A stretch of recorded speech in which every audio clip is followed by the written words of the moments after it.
देखिए, डूबते जहाज पे कौन रुकना चाहेगा।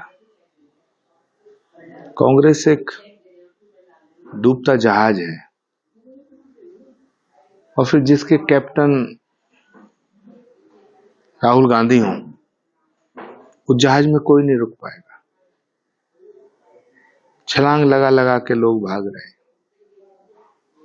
और भी जाएंगे। चुनाव के बीच में भी बहुत लोग जाएंगे।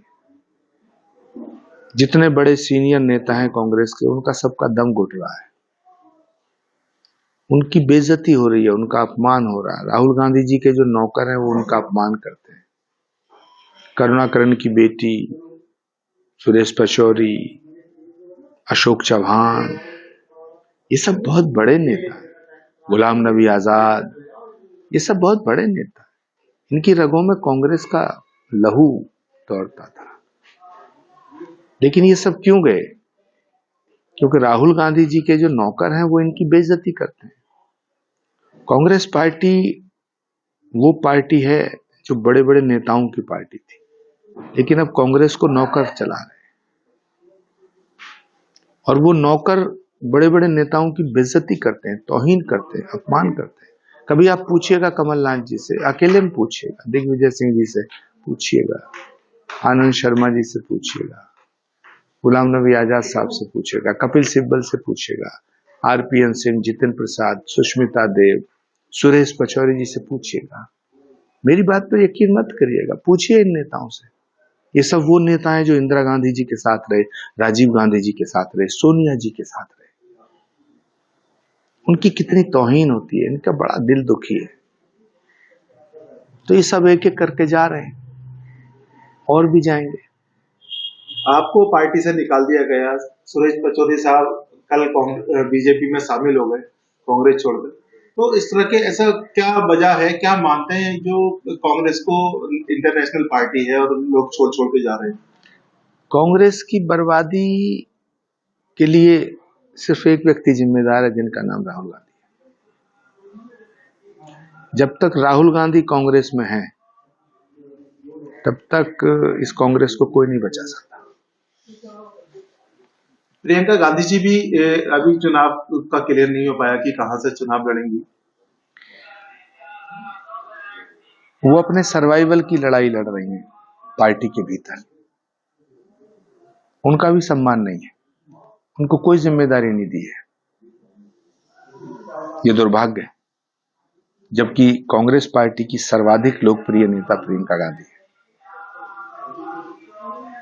कल मायावती जी ने ऐलान किया है कि हमारी पार्टी किसी गठबंधन में शामिल नहीं होगी और हम अकेले ही चुनाव लड़ेंगे। देश का मूड भांप लिया उन्होंने। ये जो सारे चोरों ने मिला करके ये ठगबंधन बनाया है, ये एक दूसरे के पीठ में छुरा भोंक रहे हैं। देश की जनता मोदी के साथ है और तीसरी बार भी भारत का प्रधानमंत्री नरेंद्र मोदी ही बनेंगे, क्योंकि देश की जनता उनके साथ है। कमलनाथ जी आपके पुराने साथी भी रहे हैं और सचिन पायलट साहब, और आप कब बीजेपी ज्वाइन करेंगे? ये तो कमलनाथ जी बताएंगे या नड्डा जी बताएंगे या मोदी जी फैसला करेंगे। हाँ, इतना जरूर है, कमलनाथ जी की भी तौहीन बहुत हो रही है, उनको भी बेइज्जत किया जा रहा है। तो फैसला लेना उनके हाथ में है, वो अपना फैसला खुद करेंगे। बहुत सीनियर लीडर है, मेरे बहुत ही, मैं उनका सम्मान भी बहुत करता हूं। लेकिन जो दुर्गति हो रही है कमलनाथ जी की, मुझे लगता है उन्हें छोड़ देना चाहिए।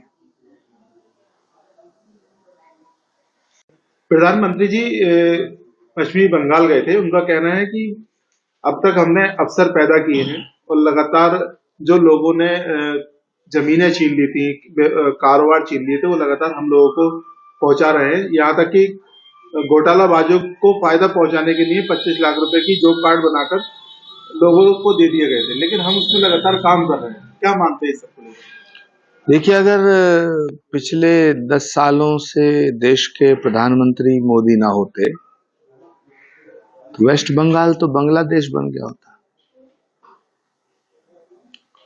लेकिन भारत का सौभाग्य है कि नरेंद्र मोदी भारत के प्रधानमंत्री हैं, और मुझे लगता है कि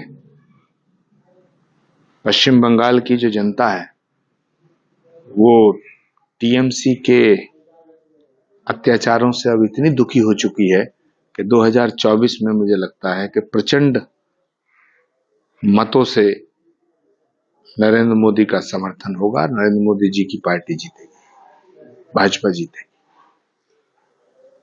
राहुल गांधी जी अमेठी से इलेक्शन नहीं लड़ पाने की क्या वजह मानते हैं? उन्होंने वायनाड से अपना नाम घोषित किया है।